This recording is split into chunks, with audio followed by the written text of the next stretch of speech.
ఒకటి కాదు, రెండు కాదు, 7 సంవత్సరాల పాటు ఒంటరిగానే గడిపింది ఆ జిరాఫీ. ఆడతోడు లేక విలవిల్లాడిపోయింది. జూ అధికారులు ఎప్పటికైనా ఆడతోడు తీసుకొస్తారని వేచిచూసింది. అయితే ఆడ జిరాఫీ రాకపోవడంతో ప్రాణాలొదిలింది. ఇదంతా వింతగా ఉన్నా ఇది నిజం. తిరుపతి జూ పార్కులో ఆడతోడు లేక ఒక మగ జిరాఫీ అనారోగ్యంతో మృతి చెందింది. 12 సంవత్సరాల వయసున్న జిరాఫీని 2010లో తిరుపతి జూ పార్కుకు తీసుకొచ్చారు. కలకత్తా నుంచి తిరుపతి జూ పార్కు తీసుకొచ్చారు దీన్ని. అయితే సహజంగా ఆడకి మగతోడు, మగకు ఆడతోడు ఉండాల్సిందే.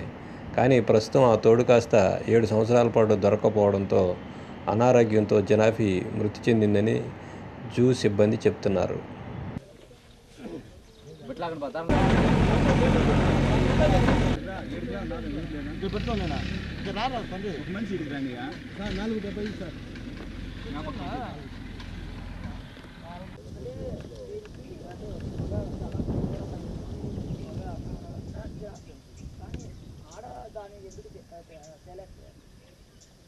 మనకు జిరాఫ్ అనేది దిస్ ఈజ్ ఆఫ్రికన్ అనమాట.